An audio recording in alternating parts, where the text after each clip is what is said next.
Warning, the following contains spoilers for the third Madoka Magica movie, The Rebellion Story. The Adman believes it is a great movie that everyone must see. Though, opinions on the ending might vary. It sucks! No, don't be like that. Yeah, just be sure you get it here by Monday. I need it before the boss gets back. Yeah, hello? We ain't got no cheese here! Huh? You want me to do a review of a movie the Adman saw in Japan? All I have to do is read his notes? Well, as easy as that sounds, I'll tell you ahead of time that I don't come cheap. Your supply of sardines? Be right there.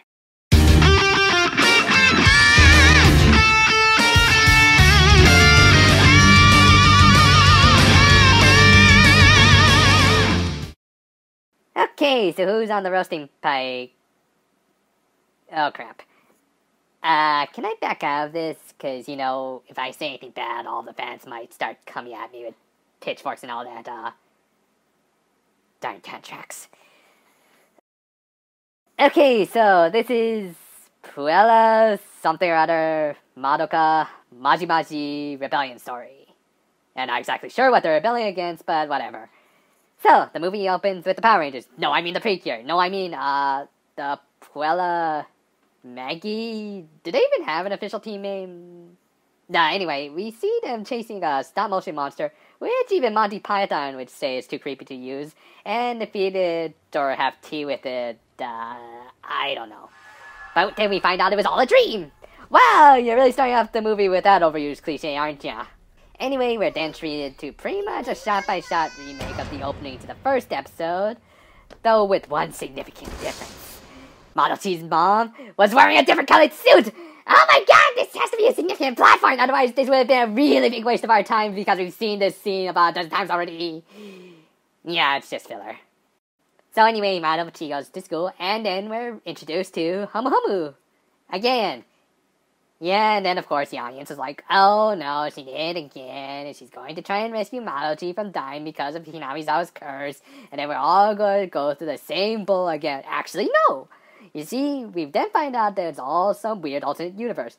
One in which the witches, or those bald guys from the end of the TV series, don't exist, but are instead replaced by those stop-motion monsters from earlier, called Nightmares, which, by the way, you might want to change that name, because Toy might have a bit of a fit. Also, Charlotte in this world is Mommy's pet, and is called Baby, who talks like the salamander from Pony Boy Dash, and also has a human form. Yeah, it's Equestria Girls all over again. Sorry guys, you're gonna have to burn all of your personified Charlotte fan art. But probably the most disturbing and unsettling part of this new world is the fact that Kyubey is now speaking in Pokemon talk and just saying QQ! No! Get me out of here right now! Get back in there!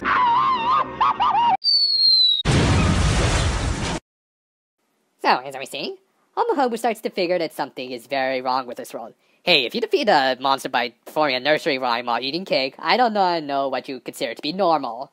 Anyway, she throws off the glasses and then starts becoming the badass chain gun-wielding Homu again.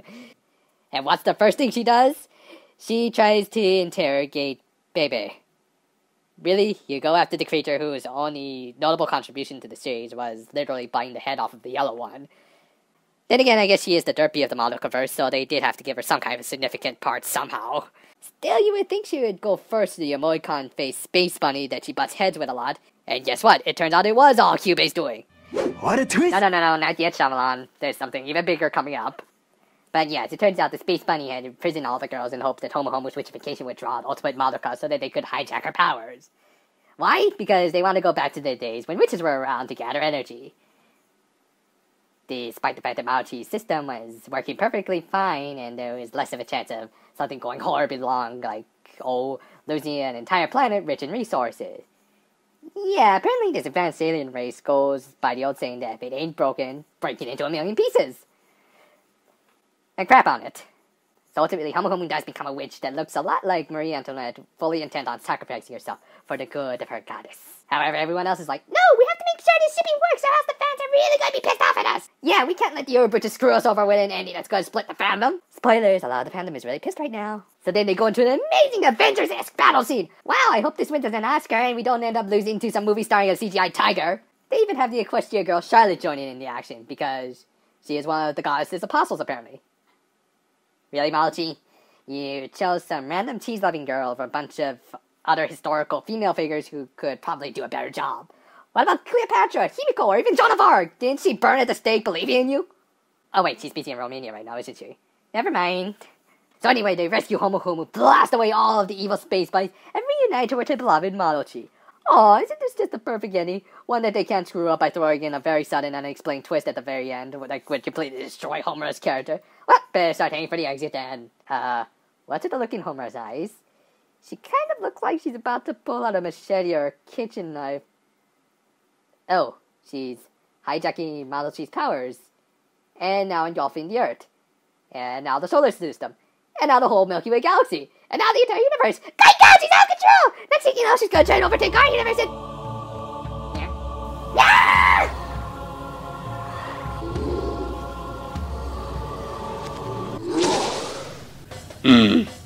It appears that we have some very rude guests in our midst. It's a pity you didn't call ahead. We could have prepared a welcoming party for you. But instead, it comes down to this.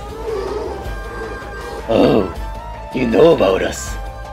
How nice to know that we're popular even in a parallel universe. You're wondering why we aren't affected by your master's influence?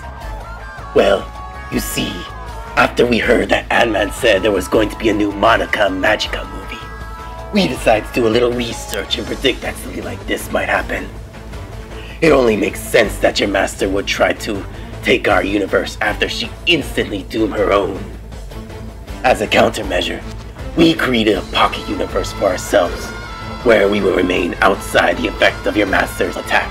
While it's true your master has power that are beyond that of a normal Spyro, in the end, Spyros like her are a one-trick pony. We just need to get one good look at her power, and now we know how to counter anything she might throw at us. Though, from what we've seen, that was probably a needless precaution. Why, you ask? Because we are an entire race who willingly sacrifice everything for the greater good, protecting our universe. While your master and her misguided emotion has not only doomed your universe, but also brought despair to those closest to her. Even amongst the lowly Spyro race, your master is the lowest of the low. Oh, don't worry. We won't kill you or your master. After all, your master did provide a very entertaining show for us. We especially enjoy watching all those annoying little white furballs being erased from existence. However, if you or your master even think about stepping one foot in our universe again, then tell her this. Who in the hell Do you think we are? This is our universe. We won't hand it over to anyone else, and we will protect it to the very end. Because we are the anti-Spyros. Did you get all that? Good. Now then, get out of our universe!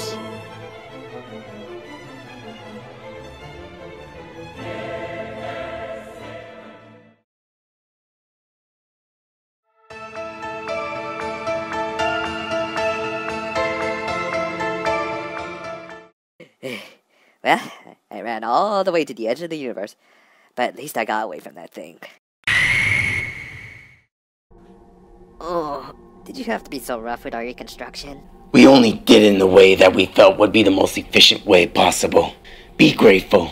If it weren't for the fact that we needed help restoring the universe back to normal, we would have left you as a pile of white mush. Thankfully, most of the damage was done to your sector. And I take it you're not going to help us at all, are you? If you want to blame anyone, blame your otherworldly selves. Alright, we'll do it. But in exchange, I want to ask you one question. If you had the time to create a pocket universe, couldn't you have also just have easily created a backdoor into another universe? Rather than risking your own destruction, wouldn't it have been a lot wiser just to retreat? There are many universes out there similar to this one that don't have anti-spirals in them. We'll give you 2 reasons why we didn't do that. 1, we've helped develop this universe for a longer time than even you incubators. We're not about to abandon it now. And 2,